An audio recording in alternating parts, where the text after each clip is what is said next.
Aveline, welcome back to the channel. I hope you're all having an amazing day. So we have, yeah, I've been a little bit late with these two, well, this one and the next one, which is the last one, because I simply did not manage to finish this house and the video before the weekend, and I do weekends now, so I don't want to work during the weekend. So I have the Aquarius house for you today, and tomorrow should be Pisces unless I have technical difficulties. I just want a disclaimer, okay? Things can happen. It's a thing. Or it's a worry or whatever we want to call it. But today we are building the 11th one of the zodiac houses, the zodiac tiny houses that I've been doing over the past like 1.5, 2 months. I can't even remember when we started. It's a while ago by now. But it feels very weird being almost at the last one. Like, I don't know. Anyway, but if you were sitting Saturday wondering where the heck the Aquarius house was, don't fret. I have not forgotten you or us, because I too am an Aquarius. So I did not forget. I just didn't manage to finish the house before the weekend is all that happened. So I have a little tiny house for you today, inspired by Aquariuses. Aquarii, it sounds wrong to say Aquariuses, but yeah. So for this one, I wanted to make it just a little bit different than the others, and there is a reason for that. So I will do my best to justify everything I did in this house. So I am gonna read out loud from the website that I've been doing or from the same website I've been reading out loud from for the other zodiac houses. But before I do so, just the usual disclaimer, I am not an expert when it comes to astrology whatsoever. I'm only reading out loud from a website, so if anything's wrong, that's just on the website, it's not on me. I am innocent, okay? I don't know any better. So, I'm also gonna try my best to sit still because my chair is making weird, like, whiny noises. So if you hear anything like that, it's because I literally cannot sit still, okay? But I'm gonna do my best. I'm gonna do my best. So, as for our dear Aquarians out there, Aquarians out there? Is that right? That might be right. Okay. Their element is air. Their colors are light blue and silver, as you can probably see. Try to incorporate some of that in the build. Their quality is fixed, which again, I still don't really fully know what that means, although it sounds like that's not a good thing considering their element is air. It literally says the sign of Aquarius belongs to the element of air, and its fixed quality is probably the most difficult to understand. Is that what I just said? It comes with the middle of winter and stands for the coldest time of year. In a way, this is a combination that speaks of hibernation and preparation to wake up from a long sleep. Okay, well, I freaking wish. This might be the best image to depict an Aquarius. Okay. Air never stops, it moves quicker than anyone else, and when it is fixed, it seems to be trapped in its movements without the ability to ever stop. So that explains stress and limit breaking that Aquarians might be subject to. Okay, well that's very interesting. Okay, so their day is Saturday, their ruler is Uranus and Saturn, and their greatest compatibility is Leos and Sagittariuses. Their lucky numbers are 4, 7, 11, 22, and 29, and you are an Aquarius if you are born between the 20th of January and the 18th of February. So we just missed it, just by a little, by a little bit. It would have been so perfect if this went up Saturday, because that's both the Aquarius' day, but also February 18. So it would have been perfect, but unfortunately, it is what it is. I am not as fast of a builder as I thought I was, so that is just how that is. Their strengths are that they are progressive, original, independent, and humanitarian, and their weaknesses are that they run from emotional expression. They're temperamental, uncompromising, and aloof. I am literally only laughing because I do that, like I physically do that. I run away when people ask me how I'm doing. It's not funny anyway. They like fun with friends, risky business, whatever that means, okay? I actually want to know what that means. What is risky business? Like taking chances or gambling? Okay. Fighting for causes, intellectual conversations, and they dislike limitations, broken promises, being lonely, sorry, and dull and boring situations. And then it says Aquarius is the sign different from the rest of the zodiac, and people born with their sun in it feel special. This makes them eccentric and energetic in their fight for freedom, or at times shy and quiet, afraid to express their true personality. In both cases, they are deep thinkers and highly intellectual people who love to fight for idealistic causes.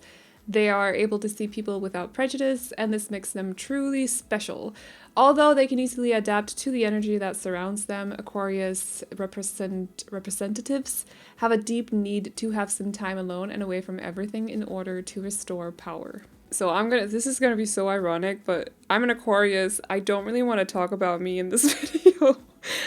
So anyway, but I do recognize some of it though. Like I will say, I recognize some of it though. I instantly, when I saw their strength is that they're independent, I thought sometimes maybe a little bit too much.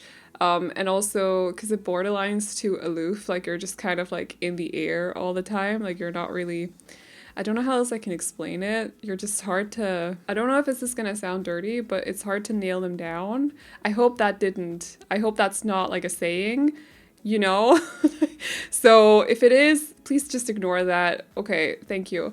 But yeah, I can definitely recognize some of it. So that's kind of funky. I don't know if I would say I feel special. I think I've come to the conclusion that every single person on the planet is like someone else on the planet. So in reality, even if you are a little bit eccentric compared to a lot of the people around you, you're not actually eccentric because there's always going to be someone like you in the world somewhere. Does that make sense? Like it's a lot of like I've thought about it because when I read, for example, you come across like not like other girls situation, and there are literally girls out there that think they're not like other girls. Like that's a concept. But you're always like some other girl out there. There's no one who's not like the other girls. Does that make sense? You can kind of apply that to the situation as well. So yeah, I should probably tell you guys a little bit about the build. So obviously we don't have a lot of silver in The Sims when it comes to like furniture and stuff, because silver furniture is generally not really a thing. That would be very shiny. I did not want to do this in Vintage Glamour. Not really my thing. Didn't feel like it would fit. And first of all, I did some brainstorming with Kim, one of my mods on Discord, because she too is an Aquarius. So we were trying to come up with like different things that I could incorporate in the build that we felt like were fitting for ourselves as well. So I was saying that I wanted it to be sort of, because I wanted it to be on an island. I wanted the tiny house to be on an island surrounded by forest with a boat. So like you have a connection to the rest of the world, but you also just need some time to yourself to breathe. And then she was saying that, I can't remember which one of us mentioned a pet, but it might have been Kim, but she was also mentioning bookcases. We both read a lot, and I think there is definitely something to this whole like intellectual stimulation or whatever when it comes to reading books. Like you definitely get stimulated a lot when you read. So, and also just I hate being bored. Like I hate it so much. I've gotten very good at entertaining myself, and one of the things that I entertain myself with is definitely reading books. So yeah, bookcases wasn't another thing. The only thing is it's a bit hard to incorporate a lot of books when you're building a tiny house. Like there has to be room for the essentials as well. So I, you know, tried a little bit, but there's not as many bookcases as I would have wanted. We also talked about a pet. We came up with a mixed breed dog that the Aquarius had probably found on a or at a shelter. So they have this like little cute, quirky kind of mixed breed dog, and they're living with that out here on a sort of an island. I didn't make it a full-on island because I would have had to build on a much bigger lot, and this lot is already a 40 by 30, which is much bigger than any of the other tiny house lots, Zodiac tiny houses that I've done, so I didn't want to do it even bigger than that. So we're just building it like there's a lot of water next to it, and then there's like a hill behind it as well, so it's very like isolated a little bit, but like it has the connection to the rest of the world still, because I think that fits us. Yeah. And then as for the style in this house, because they're mentioned as being eccentric. I wanted the interior to be a little bit eclectic in a way. It's turned out a little bit boho, but there is like a mix of different things. You can see like more modern dressers right here. We're using a plant wallpaper, but then the bed is boho. There are modern, what's it called? Nightstands as well. So like a little bit of a mix of different styles in the interior. It turned out to be a little bit modern boho, but I think that fits the color scheme as well because I just, it makes it a little bit dreamy, I want to say, with the color scheme, with the blue and white tones, the blue, white, gray, and then with the boho vibe, just makes it a little bit dreamy in some way. It's not usually a color scheme that I actually enjoy because it's very cold, and I think the boho touches to the interior also helps with that for some reason. I don't know. There's something very cozy about boho interiors, so it kind of helps a little bit with the very cold and clinical kind of color scheme that we had to go with for this one. It's definitely not a color scheme that I would have decorated my own house in, but that's just a personal preference, I suppose. I thought the 2 solar panels as well fit very well for the Aquarius, considering they are progressive, and also it's not necessarily a humanitarian thing directly, but I do think it connects to humanitarianism. I hope that's the word. Anyway, just a little bit. In some way, indirectly it does.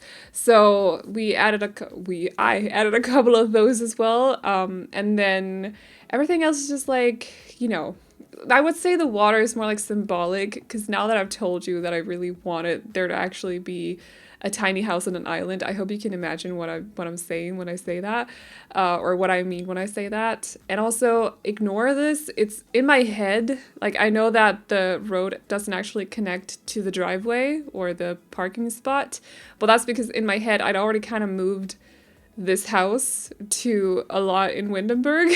So just ignore it. We're building in Glimmerbrook today on a 40 by 30, but I didn't want to move the house this late while recording it, so I just imagined that I was on that lot instead. It's a 40 by 30 in the foresty area of Windenburg instead. Or is this a 30 by 30? It looks kind of rectangular, doesn't it? I don't know. Kind of weird. I have to see it from above, but I think it should be a 40 by 30. Oh, and also I just noticed, ignore what it says in the upper left corner. That's like an old video, like 4 years ago, old video. I did tiny houses based on that. Not relevant today, okay? I only just noticed. I am most of the time like rebuilding lots in the same save file, so sometimes I just have like old names for lots that just save themselves in the upper left field, you know, that text box. So it's like an old build. It's not one that I'm working on. It's not going to show up on the channel at any point. Just want to say, just so we're clear. Anyway, it's funny because I know that I've built another house on this lot since I did that specific build, so I don't know. That's just an old build. I can't even remember what it looked like. I can't even remember if I actually put it on the channel. Kind of funny. But yeah, the last build that I did on this one was a tiny house that I built back in 2020, in January actually, when Tiny Living came out. So like, I haven't built on this lot for a very long time. It's kind of fun revisiting it. I do like Glimmerbrook. It's nice and cozy here, but unfortunately some of the lots are just a little bit weird with the lighting and also the road, so you know, it's kind of demotivates you a little bit to build here, I suppose. But anyway, I hope you guys liked this house. If you did, you can download it off the gallery. My ID is AvelineYT, and you can also find it on the hashtag Aveline or AvelineYT. And as always, the tray files can be found over on my Patreon, which will be linked to in the description box down below, as well as in the pinned comment, where you can also find a link to my booktube channel. So if you like to read, or you like to watch videos where people talk a lot about books and review books and stuff, definitely check it out. But that is all I got for you guys today, so I hope you all enjoyed it. Please like and subscribe and all that good stuff if you did, and I will see you all in the next one. Bye-bye! I've been running around in circles for so long. I never really understood what I did wrong. Was trying hard to find a place where I belong. I lived an empty life, but had to carry on. I guess I really was giving up on love, and I tried to block those feelings off. did I do? In the middle of say, then it all came back when I thought that everything was lost. On a cold November night, when I met my Mrs. Right, made my feelings come to life again. When I thought I didn't care, I just saw her standing near, made my feelings come to life again. Now I wake up every morning next to her. I gotta pinch myself to prove that she's my girl. There's no place I'd rather be here in this world.